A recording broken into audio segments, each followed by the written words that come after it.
안녕하세요. 안녕하세요. 네, 여러분들 만나 뵙게 돼서 반갑습니다.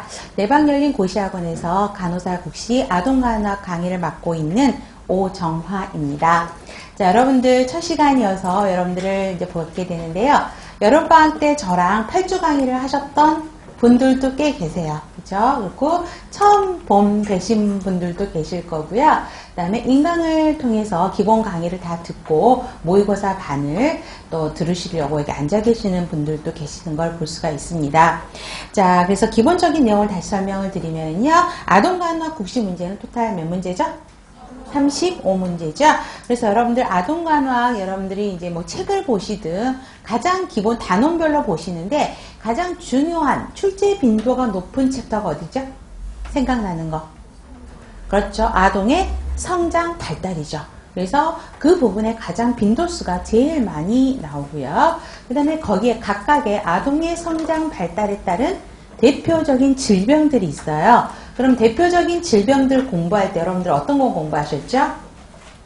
정의, 증상, 그 다음에 치료 및 간호중재로 포커스를 그걸 핵심으로 다루면서 공부를 진행을 할 겁니다. 그래서 여러분들 국시 문제가 조금 어려워졌다고 이야기를 많이 들으셨죠. 상황별 예들로 문제가 많이 나오는데요. 그 가장 그 기본적인 질환의 증상들만 정확하게 외워놓으면 문제가 어떻게 바뀌더라도 여러분들이 쉽게 풀 수 있어요. 그래서 여러분들이 중요한 거는 꼭 기본으로 이해를 동반한 내용도 있지만 반드시 암기가 동반돼야 되는 내용도 있습니다. 그래서 그런 부분들은 여러분들이 노력을 하시는 수밖에 없습니다. 그래서 물론 간호학이 굉장히 외워야 될 양이 많은 부분이라는 건 암기 과목이라는 건 아시죠? 그렇죠? 거기에 플러스 상황을 해결할 수 있는 문제 능력이 좀 필요할 것 같습니다. 자, 이번 모의고사 문제풀이 반은 토탈 3시간씩 4회 그래서 12시간으로 진행을 할 거고요. 여러분들이 이제 문제집을 보다 보면 6회로 되어 있었죠. 그래서 문항수는 그렇게 많지는 않습니다. 그런데 제 문제풀이의 특성은 한 문제를 풀면 5가지 답가량이 나오잖아요. 오지선다죠. 그렇기 때문에 오지선다 5문제를 풀 수 있도록 문제 형태를 조금 복합적으로 만들었어요. 그래서 답가지 하나하나를 무시하면 절대 안 된다는 거죠. 답가지 하나가 바로 한 문제로 출시가 될 수 있습니다. 그 다음에 여러분들이 아마 오늘 수업 시간에 들으시면서 유인물 굉장히 많다라는 느낌을 받으셨을 겁니다. 2회 모의고사 유인물이 거의 40페이지가 넘어가는 상황이죠. 각각의 개념들에 대해서 다시 한번 중요한 내용들을 정리해 드렸습니다. 그래서 다시 한번 중요한 것들을 짚고 넘어가는 부분이 꼭 필요할 것이에요. 여러분들이 이제 국시가 얼마 남지 않았기 때문에 마음이 굉장히 조급할 거라고 생각해요. 그래서 여러분들이 가장 흔히 하는 오류 행동이 뭐죠? 네? 부적? 어떤 거죠? 문제만 풀어요. 문제를 막 많이 풀다 보면 되겠지. 그런데 여러분 중요한 거는 기본 개념을 정확히 외우지 않고서 문제만 풀면요. 문제 단어 2글자만 바꿔도 여러분들 틀린다고 가세요. 그렇죠? 그래서 중요한 거는 문제는 적게 풀더라도요. 내용을 계속 반복해서 중요한 키포인트가 무엇인지를 그거를 내 걸로 만드는 게 가장 중요합니다. 그래야지만이 거기서 10문제가 나오더라도 다 맞을 수 있다라는 거예요. 그래서 여러분이 시간이 없을수록 문제풀이에 올인하지 마시라고요. 그죠? 자기가 틀린 문제, 그럼 그 틀린 문제가 무엇인지 기본 개념을 찾아서 다시 한번 정리하는 게 그 과정이 지금은 다지기 과정이에요. 아셨죠? 그러다 보니까 이렇게 유인물이 많다라는 것이에요. 그래서 여러분들이 저랑 수업하고 나서 꼭 집에 가셔서 하셔야 될 과제가 있다면 뭘까요? 물론 예습은 있어요. 예습은 문제는 풀어오는 거예요. 그쵸? 한 1회 정도 모의고사 문제는 자기가 책 보지 않고 지금 국시 본다고 생각하고 풀어만 오세요. 그 다음에 수업 시간에 문제를 보면서 내가 왜 틀렸는지를 확인하고 그 다음에 오늘 수업하고 나서 집에 가셔서 하셔야 될 거는 틀린 문제를 다시 한번 복습하고 유인물을 다시 한번 내 걸로 만드는 게 여러분들이 공부하는 태도입니다. 근데 그거를 다시 외우고 정리하는 건 제가 해드릴 수는 없잖아요. 그래서 여러분들이 쉽게 갈 수 있도록 중요 빈도가 무엇이다. 이 개념에서 이 질환에서 중요한 것은 무엇이고 어떤 것들이 가장 많이 나오고 꼭 외워야 된다라는 말을 굉장히 많이 할 겁니다. 그 부분은 여러분들이 반드시 암기하셔야 된다는 걸 강조를 하고 있습니다.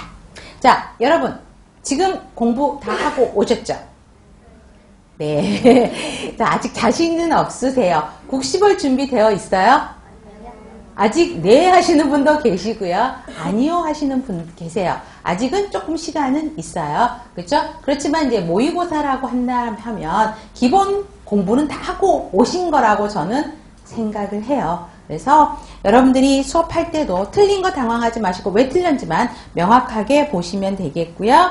그 다음에 점차 유인물은 모의고사 횟수가 지나갈수록 5, 6회로 갈수록 당연히 유인물은 줄어들겠죠. 처음 유인물에 나왔던 내용은 그 다음 유인물 드릴까요? 안 드릴까요?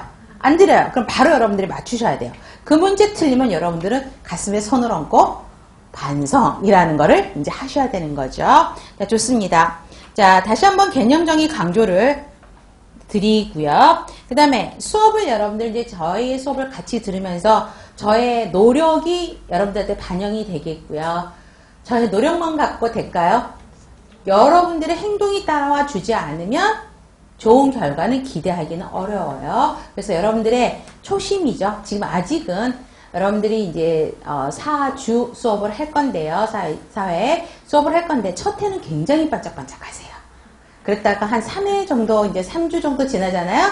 그러면 조금 풀리세요. 이제 지치고. 그죠? 그렇게 흐트러지지 않도록 초심을 갖고 계속 갈 수 있으면 좋겠습니다. 자, 그래서 시간 지금 타임 스케줄 굉장히 잘 잡아서 여러분들이 준비를 하시면 좋겠고요. 좋습니다. 준비되셨죠? 예, 저랑 호흡을 잘 맞춰서 갔으면 좋겠습니다. 자, 먼저 모의고사 1회 보겠습니다. 자, 항상 1번 문제는 쉬워요. 그렇죠? 자, 아동간호학의 개념을 물어보는 문제입니다. 자, 몇 번일까요? 네, 좋습니다. 틀린 답이어도요. 일단은 몇 번 그러면 여러분들이 자신있게 하세요. 만약에 틀린 답을 했어. 좀 민망하잖아요. 근데 여러분들 얼굴 안 나와요. 뒷모습도 안 나와요. 그렇기 때문에 틀리신 분들은 내가 왜 틀렸는지만 알면 되는 거고 맞으면 기분 좋고. 그쵸? 자, 그래서 제가 몇 번일까요? 그러면 큰 소리로 몇 번 하셔야 돼요. 지금 1번은 몇 번일까요? 4번이죠. 자, 중요한 거는 맞는 것도 중요하지만 틀린 거를 왜 틀렸는지 확인하는 게 중요하겠죠? 좋습니다. 아동간호학의 주요 개념은 성장이다. 그럼 틀린 문장이네요. 그럼 이거는 아동간호학에서 주로 다루고 있는 개념은 뭘까요? 성숙인 거죠. 그래서 성장이 아니라 성숙으로 바뀌어셔야 되겠고요. 아동간호학은 신체적 장애를 예방하는 중재를 가장 우선으로 한다. 아니죠. 신체적인 것도 플러스 정신적인 것도 플러스 심리적인 것도 플러스 다 포함하는 토탈적인 게 필요한 거지 신체적인 장애 중재가 가장 1차적인 간호는 아니라는 것이고요. 3번 아동간호학은 아동 중심의 간호를 제공하는 것이다. 아니에요. 그러면 어떻게 고쳐야 돼요? 아동 플러스 그렇죠? 가족을 포함한 아동과 가족이 포함된 가족 중심의 간호가 1차적이라는 거죠. 아동의 건강 및 발달상에 최대한의 가능성을 성취할 수 있도록 한다. 맞는 문장이고요. 미성숙한 대상자를 간호한다는 특수성 때문에 상담자의 역할이 강조된다. 자, 아동간호사의 역할이 또 나중에 뒤에서 나올 건데요. 여러 가지 역할들이 있어요. 그런데 앞문장 미성숙한 대상자를 간호한다는 특수성 어린아이들을 돌보게 되죠. 미성숙하지 않아요. 그러한 아동들을 케어한다는 점에서는 상담자의 역할보다는 옹호자의 역할이 강조되고 있죠. 아동들이 의사결정을 할 수 있는 능력이 없죠. 왜요? 정신적으로 어른이 성숙이 되어 있지 않죠. 그렇기 때문에 보통 대부분의 아동을 포함한 그 가족, 부모들이 의사결정을 많이 하게 되죠. 그래서 아동의 자율성이 무시가 될 수 있어요. 그렇기 때문에 옹호자의 역할이 강조되고 있습니다. 그래서 답은 4번이고요. 그러면 유인물 한번 볼까요? 바로 유인물을 옆으로 놓고 보시면 여기에 있는 답까지 1, 2, 3, 4, 5에 있는 내용들이 다 있어요. 유인물을 먼저 풀고 한번 읽고 문제를 풀면요. 답 금방 찾아요. 왜? 유인물 답 다 주고 있죠. 그렇죠? 그래서 문제를 풀고 유인물로 개념 정의를 할 겁니다. 자, 아동간호학의 개념을 보면 건강 발달 문제 해결을 위한 과학적이다, 체계적이다 나와 있고요. 두 번째도 가족이라는 말 나와 있고, 세 번째 땡이 있는 내용이 그대로 들어가 있죠. 주요 개념은 뭐다? 성수, 큰 소리로 하시면 되겠고요. 가족 중심의 간호고 옹호의 필요성, 옹호자죠. 자자가 하나 빠졌네요. 옹호자의 필요성이 강조되고 있죠. 뭐 아동간호학의 정의는 특별히 두 번째 땡, 출생 시부터 언제까지 다루는 거죠? 그렇죠. 청소년기까지 성장과 발달 과정 중 발생하는 모든 문제를 다루는 것이다 라는 거고, 세 번째 땡이 닭까지 항, 지금 4번에 있는 내용으로 그대로 연결되어 있음을 볼 수가 있습니다. 자, 그러면 3번 아동간호학의 원리, 이거 봐보세요. 이 내용도 거기에 있는 거죠. 성장과 발달 중심으로 가야 되는 것이고요. 그래서 성장과 성숙의 개념 들어가야 되고요. 그 다음에 건강 증진에 포커스를 맞춰야 되고요. 가족이 포함이 되어야 된다는 것이고, 여기서도 나오죠. 마찬가지로 아동의 옹호자의 역할이 강조돼서 아동의 이익을 최우선시해야 된다는 것입니다. 또 신중하고 법적 윤리적인 책임감을 갖도록 아동의 옹호자의 역할을 해야 된다는 것이고요.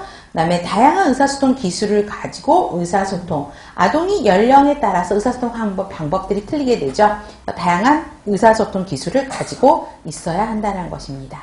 1번 문제에서 절대 틀리시면 안 되는 거죠. 그냥 이거는 그냥 점수를 주는 문제죠. 그죠? 자, 2번. 아동의 성장 발달에 대한 설명으로 옳은 것은 5번이죠. 자, 5번 하시는 분은 자신이 없어요. 일단 찍었는데 5번 물음표. 그쵸? 5번 이렇게 큰 소리로 하셔야 돼요. 틀려도 자신 있게 갑시다. 우리 그쵸? 자, 1번. 복잡한 형태에서 단순한 형태로 발달하는 게 아니라 단순한 형태에서 복잡한 걸로 가죠. 그러면 2번은요. 개인별 차이가 있어서 성장 발달 단계를 예측할 수 없다가 아니라 있죠. 개인별 차이는 있어요. 성장하는 데는. 근데 성장 발달에는 어떠한 방향성을 가지고 있기 때문에 그 단계를 어떤 단계로 변화돼 가는지를 예측할 수 있다가 돼야 되겠죠. 말초에서 중심으로 발달하는 게 아니라 중심에서 말초로 가게 되고요. 신체 각 부분의 발달이 같은 비율로 가나요? 아니죠. 각각 다 다르게 진행되는 것이고, 영아와 청소년기의 성장이 가장 빠르다. 5번이 맞죠. 그러면 이것도 실제 기출문제죠. 가장 성장이 빠른 시기가 언제냐라고도 문제가 나왔던 적이 있어요. 그래서 영아기, 청소년기 꼭 기억하셔야 됩니다. 답은 5번입니다. 그래서 유인물 보세요. 자, 유인물에 보면 성장과 발달의 개념 차이가 나와 있죠. 그래서 여러분적으로 성장이 무엇인지, 그 다음에 발달이 무엇인지를 꼭 정리를 하셔야 되죠. 양적 의미는 어떤 거예요? 성장이죠. 이거 양적이라는 건 뭘까 또? 숫자와 계량화할 수 있는 거죠. 그래서 대표적인 게 뭐다? 그렇죠. 키, 몸무게라는 것이죠. 그 다음에 발달은 양적이 아니라 질적인 거죠. 그래서 질적 변화인 거고요. 그 다음에 전 질적인 변화. 자, 발달하는 것은 전 인생의 과정을 거쳐서 일어나는 과정이다 라고 설명을 하고 있죠. 그래서 성장과 발달의 차이점 기억하시면 좋겠고요. 성장 발달의 원리 몇 가지가 있죠? 우리 큰 소리 한번 읽어볼까요? 복합성, 상호 관련성, 방향성, 순차적, 연속성, 개인차, 결정적인 시기, 발달의 속도, 상호 관련성. 이거 앞에 큰 테마들 중심으로 하셔야 돼요. 자, 복잡하다, 상호 관련성이 있다. 그래서 첫 번째 당 나오죠. 연속적이다, 비가역적이다, 출생부터 사망까지 이루어지는 복잡한 과정이다를 복합성, 상호 관련성이라고 설명하고 있고요. 첫 번째 땡 별표, 세 번째 땡은 유전적 환경이 중요해요. 환경적 요인이 중요해요. 둘 다 중요하죠. 그래서 서로 상호작용을 많이 받으면서 이루어지는 거고요. 방향성이 있다. 그래서 일정한 방향으로 성장 발달이 이루어지는데 방향성이 있고 또 그게 연속적이어서 예측 가능하다. 아까 설명드렸었죠. 그래서 머리에서부터 우리가 아동의 몸을 그리게 되면 이렇게 되죠. 몸, 머리, 그다음에 팔, 몸, 다리. 근데 방향 순서는 이렇게 머리에서 아래쪽으로 하게 되고, 그 다음에 어디서부터? 중심에서 말초로 가게 되는 것이죠. 그 다음에 여기도 보면 다리가 대퇴가 있고 종아리가 이렇게 있고 다리가 이렇게 있다면, 그림을 좀 잘 그렸으면 좋겠는데 이렇게 발달하는 것이죠. 그래서 중요한 거는 그 1, 2, 3이죠. 머리에서 발, 그죠? 두부에서 미부, 중심에서 말초, 전체적인 큰 움직임에서 세부적인 움직임, 구체적인 움직임. 단순한 거에서 복잡하다. 이런 멘트로도 계속 말이 바뀌어요. 꼭 기억하셔야 됩니다. 그 다음에 순차적이다. 연속적이죠. 논리적이고 질서적인 순서가 있어서 예측 가능하고요. 그 다음에 발성장과 발달에는 개인 차가 있죠. 다 똑같이 1cm 자라는 거 아니죠. 사람들마다 약간씩 차이가 있고요. 그 다음에 성장하는데, 그렇죠? 정신체적이든 성장이든 정신적인 성장이든 발달이 급격하게 이루어지는 특정한 시기가 있다라는 것이, 최적기가 있다라는 것이죠. 그래서 이때는 그 최적기에 맞게 자극이 주어져야 된다라는 것이죠. 그래서 그러한 자극이 주어지지 않으면 뭔가에 문제가 발생한다는 것이에요. 그 다음에 발달의 속도요. 정확하고 순서가 있어서 예측 가능하지만 모든 영역의 발달 속도는 일정하지 않는다. 두 번째 땡별표. 가장 신체적인 성장이 빠른 시기? 아까 닭가지 문항에 있었죠? 영아기, 청소년기. 하나 더 한다 그러면 태아기요. 그러면 사지선다 하기 좋겠죠. 그죠? 그 다음에 성별은 여아가 먼저 자라요? 남아가 먼저 자라요? 여아가 자라죠. 그래서 10세에서 14세. 남자애들은 조금 여아에 비해서 2년 정도 좀 떨어져. 더 늦게 발달하게 되죠. 그 다음에 서로 신체 관련성, 그래서 신체 발달, 지적 발달, 사회성 발달, 성격, 정서 발달이 서로 밀접하게 각각 따로따로 발달하는 게 아니라 서로 연결되어서 발달한다. 그래서 가장 큰 테마들 정하시면 되겠습니다. 3번 덴버2의 발달 선별 검사에 대한 설명으로 옳은 것. 자, 몇 번일까요? 몇 번? 2번. 그 다음에 또 나왔어요. 4번. 그럼 답은 두 가지로 나눠졌네요. 자, 여러분 선택의 행복을 한번 해보세요. 2번과 4번 중에 하나인 것 같아. 우리 기원하세요. 찍어서 제가 저희 아들 수능 볼 때 제가 그랬어요. 시험을 잘 봐란 말 절대 안 했어요. 부담될까봐. 뭐라 그랬을까요? 모르는 거 찍어. 찍는데 그 답이 정답으로 가기를. 그렇죠? 네. 근데 정답을 간 게 아니라 다 오답으로 갔던 불운한 사태가 있었는데, 자, 2번과 4번 중에 하나예요. 그러면 2번이죠. 그렇죠? 자, 그러면 1번. 검사 시 부모 없이 아동 혼자 검사에 참여하도록 하라고요? 아니죠. 엄마하고 아동이 분리가 되면 아동들은 불안을 느끼게 되죠.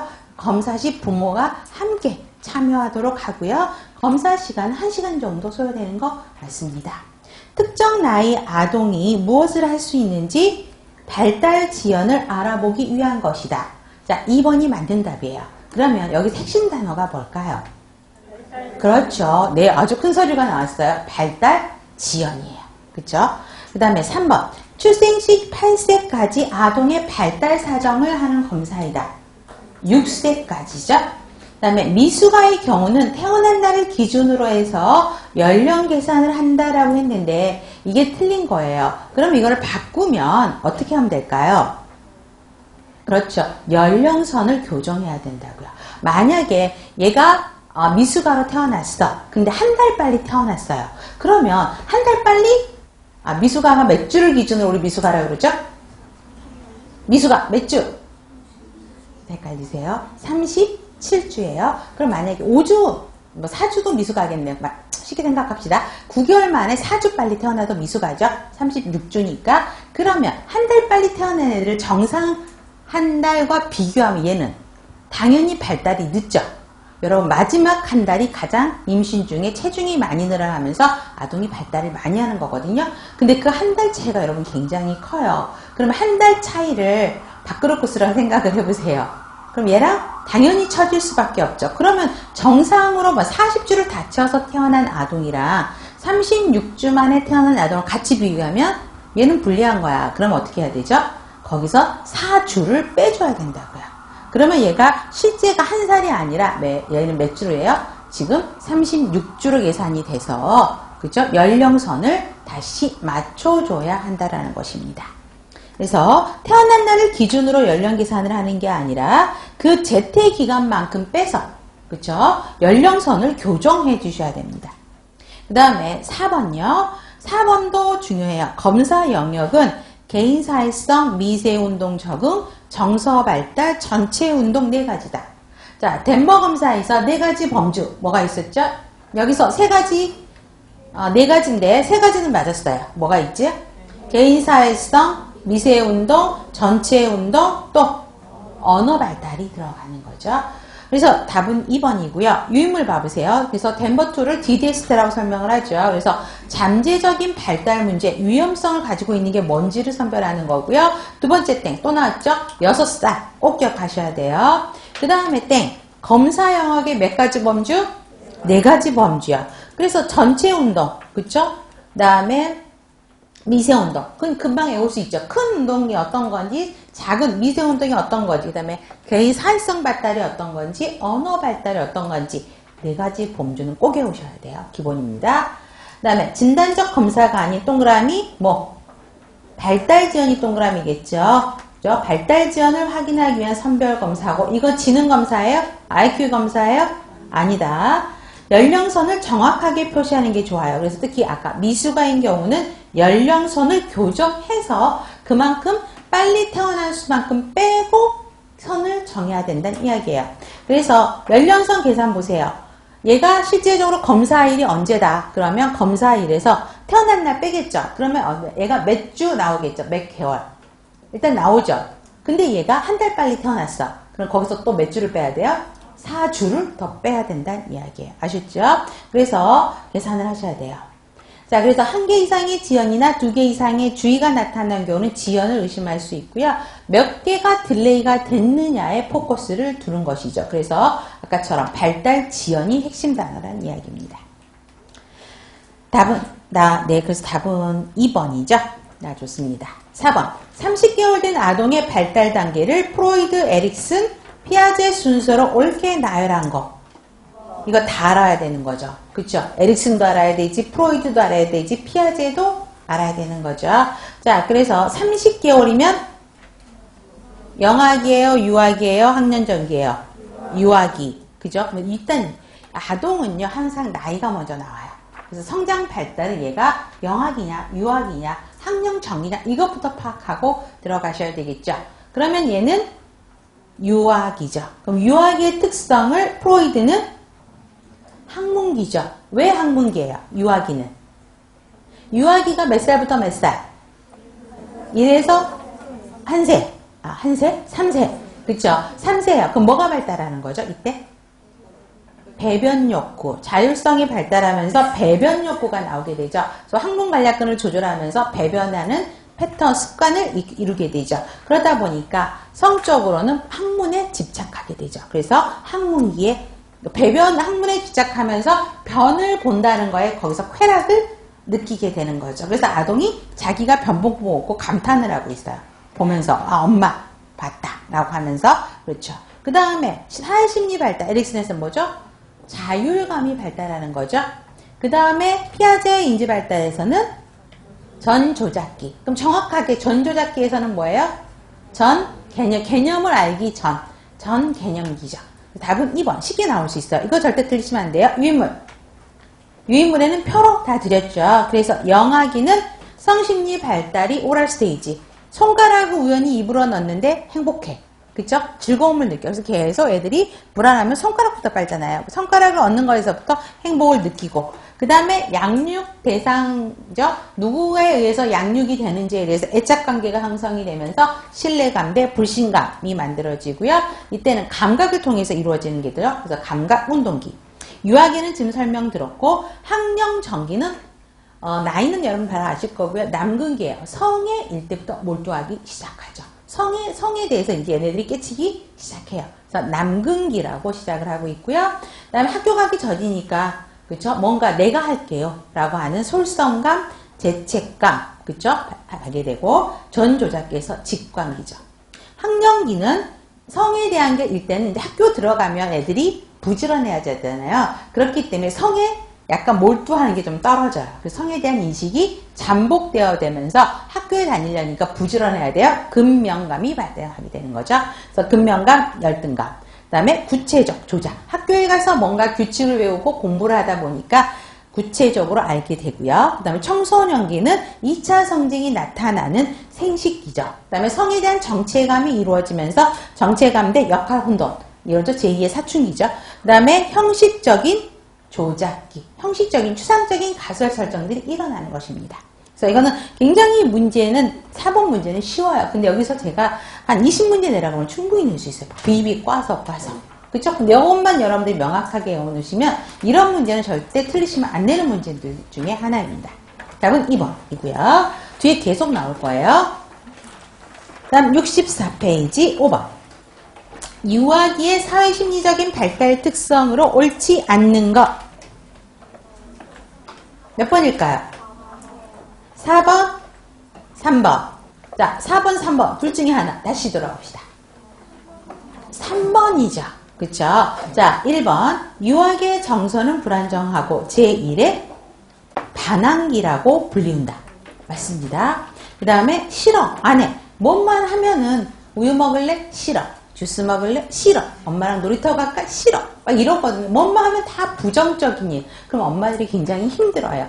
그쵸? 긍정 멘트가 없어요. 그쵸? 그래서 싫어, 안 해라는 말을 자주 하고요. 그 다음에 내가 할게요 라는 말을 해서 강한 상상력, 솔선감이 보이는 거? 여러분, 솔선감이란 말만 들어도 바로 나와야지. 뭐지? 학령정기죠. 질병은 잘못한 일에 대한 벌이라고 이때 생각하죠. 자기가 아프면 내가 엄마한테 거짓말을 해서 생긴 거야. 내가 동생을 몰래 때려서 아픈 거야 라고 생각을 하는 거죠. 스트레스를 이때 받게 되면 당연히 퇴행 현상이 나타나게 되죠. 그래서 답은 3번입니다. 자, 그래서 유인물 보세요.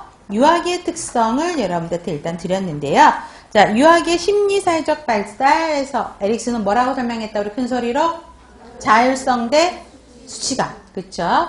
자, 자율성의 행사와 더불어서 그동안 의존을 포기해야 되던 갈등에 직면하고요. 그 다음에 이때 유아기가 학문 관략근이 발달한다고 했었죠. 그래서 조인근의 사용을 통해서 나타나고 세 번째 땡, 네 번째 땡 별표 많이 하세요. 가장 기본 많이 나오는 문장입니다. 자, 자율성과 관련된 발달 행동 등이 나타나서 대표적인 게 뭐다? 세 가지. 큰 소리로 합시다. 자, 세 가지 뭐다? 거부증, 의식주의. 이 세 가지 꼭 외우셔야 되죠.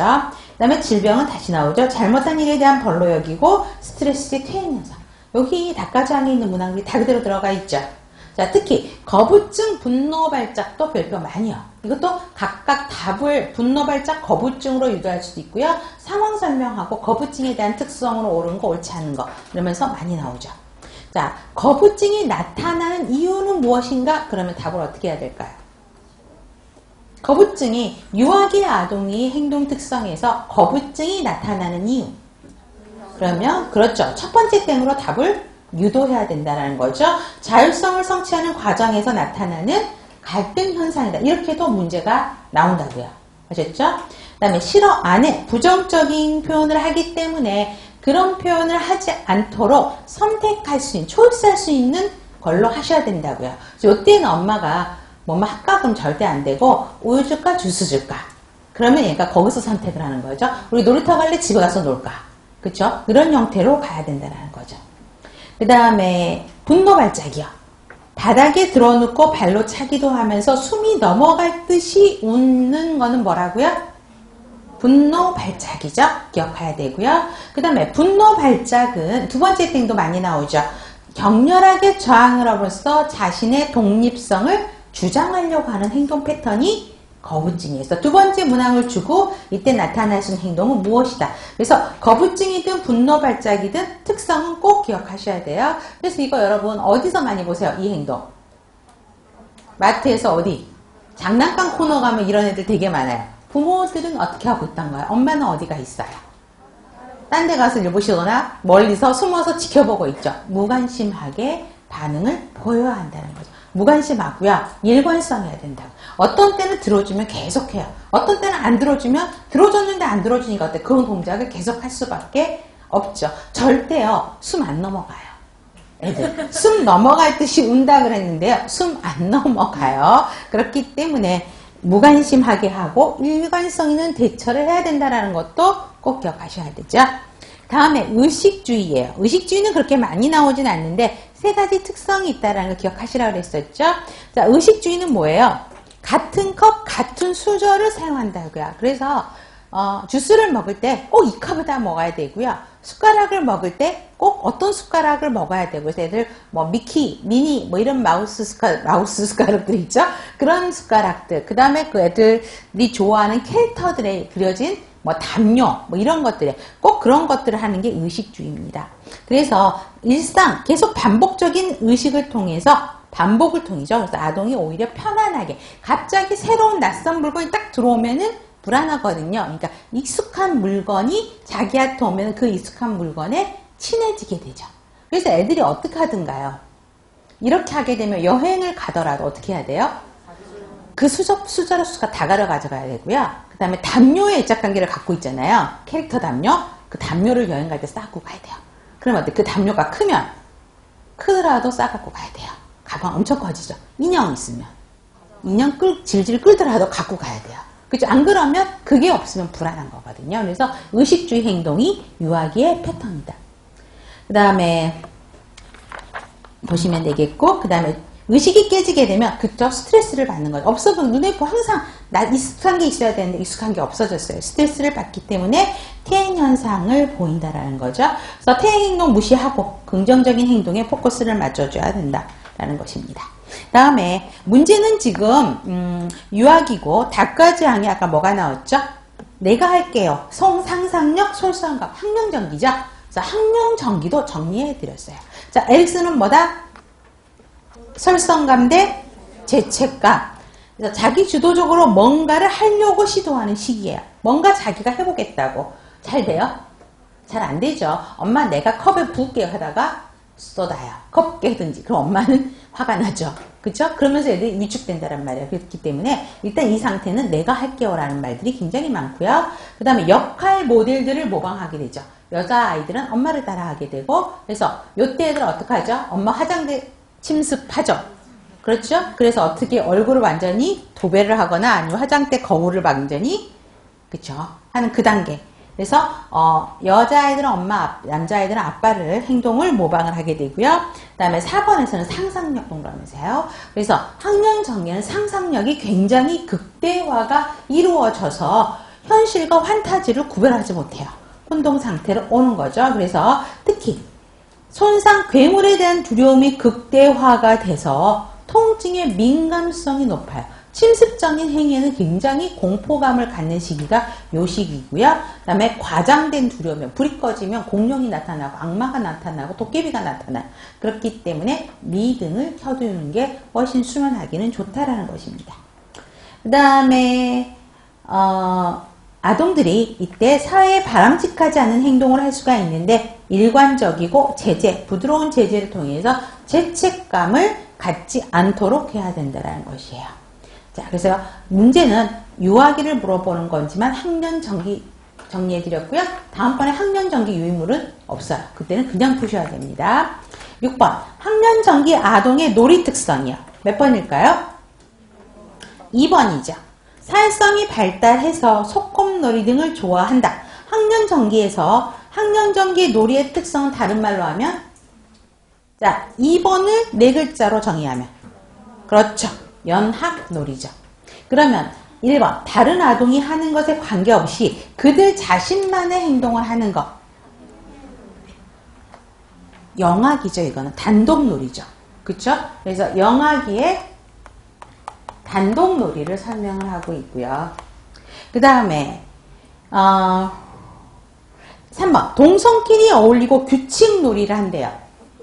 학교 들어가서죠. 학교에 들어가서는 처음에는 학교 들어갈 때는 처음에 이성하고 친하지 않죠. 남자애들, 여자애들끼리. 그래서 동성하고. 그다음에 학교에 들어가니까 스포츠 활동들이 많아지면서 규칙들이 강조가 되죠. 그래서 학령기의 특성이 학교 들어가서. 그럼 학령기는 어떤 놀이? 그쵸? 연합놀이죠. 죄송해요. 학령기는 연합놀이죠. 잠깐만요. 제가 왜 자꾸 연합이라 그러죠? 학령기는 협동이죠. 그렇죠? 학령전기가 연합이죠. 예, 여러분 제가 자꾸 가면 찝어주셔야 돼요. 그렇죠? 좋습니다. 그 다음에 학령기는 협동놀이고요. 그 다음에 4번 같은 공간 내에서 비슷한 장난감을 갖고 놀아요. 그런데 서로 영향을 받지 않아. 각자 따로 노는 거야. 그렇죠. 이게 평행놀이죠. 어떤 특성? 유아기의 평행놀이죠. 자, 유아기 평행놀이고요. 그 다음 5번 규칙을 준수하고 경쟁을 즐길 수 있는 놀이. 규칙 그러면 항상 나오는 말이 뭐라고? 학령기. 그렇죠? 학령기의 협동놀이죠. 경쟁을 즐길 수 있는 놀이. 스포츠 활동들이죠. 그래서 보시면 돼요. 자, 그래서 놀이의 유형이라고 유인물에 드렸습니다. 그래서 놀이 지금 6번 문제는 학령전기지만 문제 패턴은 얼마든지 바꿀 수 있어요. 그래서 신생아기는 비몰입 행동이죠. 자기 몸을 갖고 노는 거죠, 그냥. 그러니까 비몰입하고. 그 다음에 영아기부터가 시험 문제 많이 나오죠. 단독이에요. 장난감을, 같은 장난감을 쓰느냐. 그쵸? 그 다음에 서로, 그러니까 완전 다른 장난감을 갖고 혼자 노느냐. 비슷한 장난감을 갖고 혼자 노느냐. 비슷한 장난감을 가지고 같이 주면서 노는데 규칙은 없고 리더는 없느냐, 있느냐. 뭐 이렇게 나누는 거거든요. 그래서 영아기는 단독, 혼자 놀아요. 근데 장난감이 같아요, 달라요? 다른 장난감이고 서로 영향받지 않고 혼자 노는 거예요. 그 다음에 유아기는 비슷한 장난감을 갖고 노는데, 그쵸? 혼자 노는 거예요. 옆에서 소꿉놀이, 모래장난하는 소꿉놀이 놀이를 갖고 있으면 자기도 모래장난하는 소꿉놀이를 갖고 있는데 같이 노는데 이걸 빌려주거나 하지 않고 전혀 혼자 각자 모래놀이 하는 소꿉놀이, 모래놀이 하는 그 도구들 있죠. 그거 갖고 노는 게 평행놀이죠. 그 다음에 학령전기는 연합놀이에요. 같은 장난감 갖고 놀고 그것도 빌려주고 하는 건데 어때요? 조직이나 규칙은 있어요? 없다라는 것이죠. 조직이나 규칙이 있는 거는 뭐예요? 학교 들어가서죠. 그 다음에 학년전기에서 두 번째 땡. 아까 학년전기 특성이 상상력이 풍부하다고 했죠. 그렇죠? 여기도 또 나오죠. 모방적 상상력이 풍부한 극적놀이. 그래서 인형놀이, 상점놀이, 소꿉놀이를 많이 하게 되고요. 학령기는 학교의 조직에 들어가게 되고 학교에서 어떤 규칙 질서를 배우게 되고 스포츠 활동들을 통해서 거기서 리더가 나오고 하는 것이죠. 그래서 규칙을 중요시하고 경쟁할 수 있는 놀이라는 거고 그 다음에 조직이 있다라는 거죠. 그 다음에 어떤 그런 게임, 독서, 카드, 물건 수집하기 이런 것들을 통해서 놀이를 할 수 있다라는 것입니다. 그래서 각각의 특성들 꼭 정리하셔야 됩니다. 놀이는 완벽하게 정리하시고 항상 나오는 문제라고 생각하셔야 돼요. 다음에 7번요. 자, 피아제 이론의 개념에 대한 내용으로 옳은 것은 그랬는데요. 여러분들이요, 피아제 들어가면 에릭슨 프로이드 되게 쉬워요. 근데 피아제만 들어가면 왜 이렇게 힘들어 하시는지. 그래서 지금 1번부터 5번의 내용들은 꼭 외우셔야 돼요. 이게 하나의 각각의 문제로도 출제될 수 있습니다. 이거 몇 번일까요, 일단? 5번. 어우, 좋습니다. 자, 그러면 1번.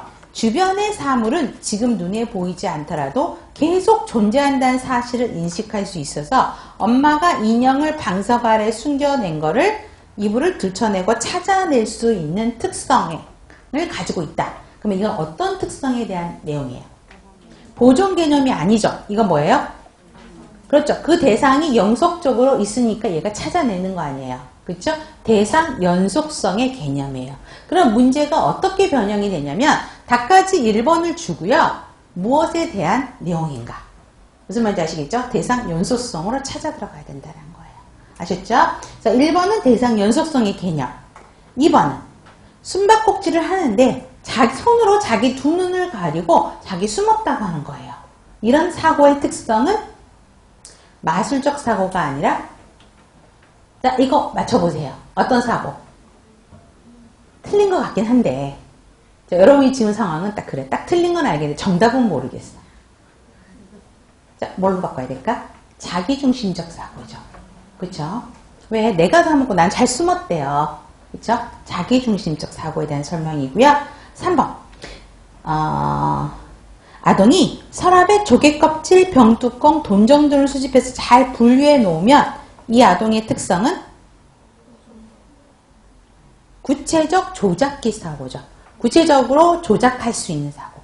그래서 구체적 조작기 사고의 특성이라는 거죠. 학령기 들어가면 아까 학령기의 협동놀이에서 제일 밑에 줄에 뭐가 있었죠? 게임, 독서, 카드놀이, 물건 수집하기 이런 게 있었잖아요. 이거를 잘 분류해서 할 수 있는 거는 구체적인 조작기 사고의 특성이죠. 학령기에.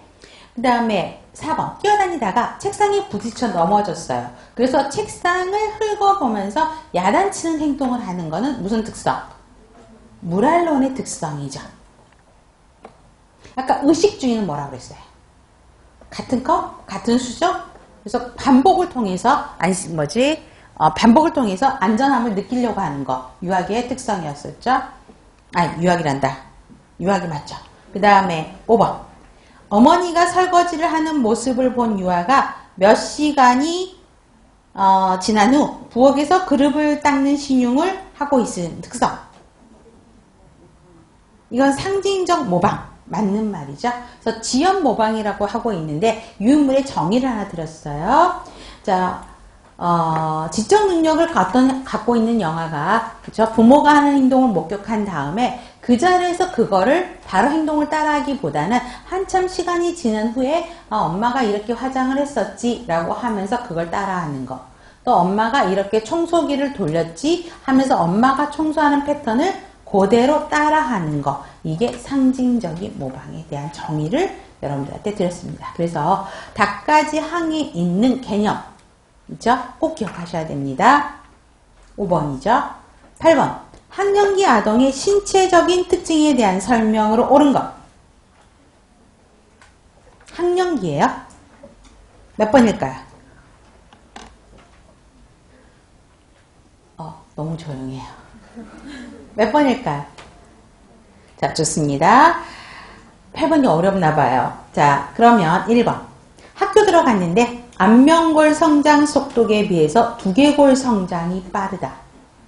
아니죠. 두개골 성장보다는 언제 빨라? 안면골 성장이 훨씬 학교 들어가서는 빠르게 되죠. 그래서 안면골 성장 속도가 두개골 성장에 비해서 안면골 성장이 훨씬 빠르게 되고요. 자, 2번. 빠른 성장의 시기면서 2차 성징이 나타나는 시기. 청소년기 바로 나와야 되고요. 그 다음에 편도선 아데노이드가 가장 발달한 시기로 방어력이 크다. 학령기예요. 학령기 때 얘네들이 성인의 2배가 되면서 갑자기 커져서 학령기 때 얘네들이 편도선 질환을 많이 앓게 되죠. 그래서 편도선염 수술하는 경우 이들이 학령기 애들이에요. 그 다음에 그래서 답은 3번이고요. 학령기 때 가장 편도라든가 아데노id 림프 조직이 가장 발달한 시기가 학령기입니다. 4번 위장관계가 미숙해서 배탈 설사 증상들이 자주 나타난다. 학령기는 이게 해결돼야죠. 배탈 설사가 나타나는데 어떻게 학교 다녀요? 그쵸? 오히려 위장관계가 잘 성숙이 돼서 배탈 설사 등의 증상이 감소하는 게 학령기의 특성이죠. 지방이 증가하여 근육 조종력이 증가하는 게 아니라 지방이 감소하죠. 지방이 감소하다 보니까 근조종력들이 증가하게 되는 것입니다. 답은 3번이죠. 자, 그래서 유인물 보세요. 신체 발달에 학령전기, 학령기, 청소년기 다 드렸어요. 그렇죠? 키포인트 찾아야 됩니다. 자, 학령전기요. 학령전기는 대표적인 게 뭐예요, 여러분? 학교 들어가기 전에 여러분 올챙이 배 모습. 여러분들이 TV에서 육아 프로그램 굉장히 많이 나오죠. 그러니까 이렇게 올챙이 배 하고 있는 애들이 누구예요? 학령전기예요? 유아기 때죠. 그렇죠? 유아기 때는 올챙이 배 모습을 하고 있다가, 그렇죠? 학령전기에는 키가 커지고, 그렇죠? 날씬해지면서 올챙이 배가 들어가는 거죠. 근데 유아기의 두 번째, 땡에서 유아기의 올챙이 배, 이건 꼭 유아기 때 다시 설명을 드릴 거고요. 이게 없어지는 거죠. 그래서 키가 커지고 날씬해지는 단계. 그 다음에 신체 비율이 각기 다른 정도로 막 성장을 하기 때문에 안정적인 모습이 아닌 불균형적인 모습을 취하는 것이죠. 특히 전체 운동과 미세 운동, 그래서 3세, 4세, 5세 특성의 문제들이 나이 문제가 많이 나와요. 자, 그러면 우리 3세에서 가장 키포인트는 뭐죠? 세발 자전거요. 어렵지 않죠? 3, 3 연결하시면 돼요. 세발 자전거는 3세다 라는 거 기억하시고요. 그 다음에 4세에서는 혼자서 계단을 오르는 거. 오르고 내리는 거 4세입니다. 특히 미세 운동에서 사람을 머리, 몸통, 다리로 나누는 거 있죠. 사람을 그리려 그러면 어떻게 그려요? 이렇게 그리는 거. 이게 몇 살? 그렇죠. 4세라는 거죠. 그래서 사람을 3등분으로 그리는 게 4세의 특성입니다. 그 다음에 5세는요. 줄넘기가 가능하다고요. 스케이트 수영도 가능하고요. 그 다음에 공 던지고 받는 깡충깡충 뛴다는 건 뭐예요? 줄넘기 하려면 깡충깡충 뛰어야 되죠. 그래서 같이 연결될 거고요. 그 다음에 6에서 7등분으로 사람을 구분하는 거는 아까 4세가 3등분으로 나눈다고 그랬죠. 그 다음 단계가 7등분으로 나눌 거고요. 그 다음에 신발 등근 묶는 거야. 이거 5세예요. 근데 요즘 애들은요, 이거를 엄마들이 이제 한 명만 낳잖아요. 그러니까 모든 토탈 케어를 엄마들이 하는 거예요. 초등학교 학생이 입학을 해갖고 왔는데 신발을 못 묶어요. 신발 질질 끌면 신발끈이 풀린 상태에서 왜? 다 그거를 엄마들이 지금 다 해주고 있는 상황들이 지금 벌어지고 있는. 근데 걔가 문제가 있는 애가 아니에요. 해보질 않아서 그런 거거든요. 그런 문제들이 좀 발생하고 있죠. 신발끈을 잘 묶는 거는 5세, 6세 단계라는 것입니다. 그 다음에 학령기 보세요. 이때는 학교 들어가서는 성장이 느려지는 것이고요. 누가 더 성장 속도가 빠르다고요? 여자애들이죠. 그 다음에 신체 비율의 변화에서 하지 성장 속도가 증가하게 돼요. 다리가 길어지게 되는 거죠. 그 다음에 키에 비해서 허리둘레, 머리둘레가 감소하게 되고요. 특히 세 번째 거 별표, 골격이 자라고 지방이 줄어들면서 몸무게에서 근육 비율이 증가하는 것입니다. 그 다음에 운동 능력 증가하게 되죠. 그래서 물론 아까 5세가 아까 줄넘기 가능하고 깡충깡충 뛴다. 꼭 5세, 6세라 구별하지 말고 5, 6세에서 이렇게 가능하다고 보시면 돼요. 그래서 여기서 나오죠. 점프, 깡충깡충 뛰기 잘한다. 신발끈 묶는다. 5, 6세라고 생각하시면 되고요. 수영 잘 타기 고자를 하는 거고 보시면 되고요. 그 다음에 학교 들어가면 기본으로 스포츠 클럽에 다 들어가. 1학년 되면. 여러분들이 나중에 결혼하셔서 학부모가 되시면요. 1학년에 엄마들 모임이 만들어져요. 같은 반. 그래서 남자애들 엄마들, 여자애들 엄마들 나눠져서 어떻게 나눠줄까요? 남자애들은 거의 축구 동아리가 만들어지고요. 여자애들은 뮤직, 댄스 동아리 아니면 뭐 줄넘기, 뮤지컬 줄넘기인가? 뭐 이런 걸로도 나눠지고 요즘에도 발리 댄스도 여자애들 많이 하더라고요. 그래서 그렇게 막 나눠져요. 그래서 스포츠 활동들이 많이 이루어져서 나중에 또 공부하시겠지만 그래서 학교 들어가면 골절들이 많이 나타나게 되죠. 그 다음에 청소년기는 대표적으로 2차 성장이죠. 여기도 마찬가지죠. 여자애들이 훨씬 더 빠르게 진행이 되는 거고요. 그 다음에 남아는 생식기 크기가 커지고 채모가 나고 목소리 변화가 오고 어깨폭이 넓어지고 여아는 골반이 넓어지고 가슴, 유방이 발달하게 되고 질 분비의 변화가 있고 채모가 있으면서 월경이 시작되는 특성을 보이고 있고요. 마지막 땡 별표, 청소년기 애들은 쉽게 피곤을 느껴요. 저희 애도 중2 때 항상 중2병과 그쵸? 학교에서 집에만 오면 목소리가 힘이 없어요. 분명히 제가 올 때는 봤어요. 친구들하고 오는 거 목소리 신나갖고 왔어요. 막 떠들고 왔거든요. 근데 저를 딱 보는 순간 갑자기 엄마 힘들어요. 분명히 앞에서 떠들고 웃고 지나가는 거 봤거든요. 근데 저랑 딱 눈이 맞추면서 엄마 피곤해요. 학원 안 가면 안 될까요? 그쵸? 왜 그러냐면 피곤하다는 말이 맞거든요. 학원을 안 가기 위한 핑계가 아니고 피곤해요. 왜 그러냐면 심장과 폐의 속도가 이때는 2차 성징이 나타나면서 키가 하고 몸무게가 굉장히 빠르게 늘어나는 시기죠. 근데 심장하고 폐의 속도가 얘보다는 늦기 때문에 얘네들이 피로를 느낀다는 거죠. 특히 여러분들 사춘기 남학생들은요. 봄에 입었던 교복을 셔츠 있죠. 가을에 못 입어요. 그래서 저희 애 같은 경우도 1년에 거의 7, 8cm가 컸거든요. 성공했죠. 이적다리에서. 그쵸? 그래서 다행히 남편이 이제 키 큰 남자를 만나가지고 큰애가 굉장히 커요. 그래서 이제 제가 키가 작으니까 큰애가 컸으면 좀 좋겠다라고 했는데 교복을 셔츠를 세상에 봄에 사고요. 가을에 사고요. 그해 연도에 또 사고. 그게 막 컴플레인 드는 거죠. 엄마 그냥 돈이 왕 자꾸 나가니까. 근데 키 작은 엄마는 어때요? 나는 그렇게 해서라도 입혔으면 좋겠다. 라고 했는데 둘째는 제 거예요. 키가 안 커요. 그래서 옷을 제발 좀 사줬으면 좋겠는데 계속 입고 있어요, 걔가. 근데 그렇게 되는 거죠. 그래서 쉽게 피로를 느낀다는 거예요. 키하고 몸무게 성장이 훨씬 빨라서 그렇다는 겁니다. 좋고요. 그 다음에 자, 9번 문제 볼게요. 자, 청소년기의 신체 발달 특성이요. 지금 유인물 드렸던 내용이에요. 자, 다시 한번 봅시다. 청소년기 특성으로 옳은 거. 그렇죠. 1번. 남성의 사춘기에서 가장 먼저 나타나는 게 뭘까요? 목소리 변화도 나타나요. 얼굴은 애기인데 목소리는 거의 아저씨 목소리예요. 나타나는데 키포인트는 가장 먼저 나타나는 게 뭐냐고요? 목소리부터 변하는 게 아니라 생식기부터 커진다는 거죠. 고환이 커지는 거고요.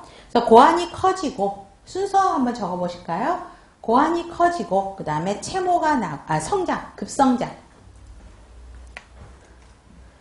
생식기 사이즈가 커지고 그 다음에 키가 커지죠. 급성장 하게 되고 그 다음에 채모가 나고 그 다음에 뭐가 있지? 그 다음에 목소리 변화예요. 자, 이런 순서로 이루어진다는 거 보시면 되겠고요. 그 다음에 2번은 바로 나오죠. 그쵸? 키와 몸무게의 성장이 심장과 폐의 성장보다 빨라서 피로를 느끼는 거죠. 3번. 잠깐만요. 심장과 폐의 성장 속도가 키와 몸무게의 성장보다 느려져. 그쵸? 성장 속도가 느려서 피로를 느낀다. 바꾸셔야 되겠고요. 3번. 여아는 남아에 비해서 근육세포의 수와 크기가 현저히 증가한다. 아니죠. 남아가 근육세포가 훨씬 더 많이 증가하게 되죠. 그 다음에 골격 발달과 근육 발달이 균형을 이루어 성장통이 발생하지 않는다. 아니죠. 청소년기 들어가면은 골격근이 갑자기 막 성장하게 되죠. 그러다 보니까 어때요? 성장통이 발생하게 되는 것입니다. 특히 성장통이 언제 발생할까요? 아침일까요? 밤일까요? 밤에요. 특히 또 신체적인 활동이 많은 날. 밤? 뭐 이럴 때 통증이 증가할 수 있어요. 5번. 성적 성축으로 2차 성증이 나타나며 키와 몸무게의 급격한 성장이 이루어진다. 맞는 거죠? 네, 답은 5번입니다. 10번. 영아의 수분 전해질 불균형 예방을 위한 간호계획으로 적절하지 않는 것. 1번 또 4번 또 1번과 4번 둘 중에 하나. 다시 정리할까요? 몇 번? 4번이죠. 자, 1번 하신 분들 체온이 1도 상승하면 수액이 12% 정도 추가로 공급해 주셔야 돼요. 맞는 거 숫자 기억하셔야 되겠고요. 소변 배설량이 시간당, 체중당 1ml 이상 확인해야 되고요. 탈수 반드시 확인해야 돼요. 수분 전해질 불균형이면 탈수가 있으면 이 불균형이 일어나게 되죠. 그래서 탈수 확인하셔야 되고요. 구토와 설사할 때 그 수분이 부족한 만큼 우유와 이유식을 주는 게 아니라 어떻게 해야 돼요? 물부터 줘야 되죠. 그래서 물 주거나 아니면 수액을 주거나 아니면 엠표와 또 구토나 설사가 굉장히 심하면 금식하고 IV 하이드레이션 해주셔야 되겠죠. 그렇게 보시면 되겠습니다. 특히 어른보다는 아기가 체중에 대한 수분 함량률이 훨씬 더 체중당 수분 함량률이 높기 때문에 이런 수분 전해질 불균형이 발생할 확률이 훨씬 높게 되는 것이죠. 수분 섭취 및 배설량을 정확하게 측정한다는 맞는 문장이죠. 답은 4번입니다. 네, 11번은 태화순환에 대한 내용이니까 좀 말이 길어질 것 같네요. 잠시 쉬었다가 진행하도록 하겠습니다.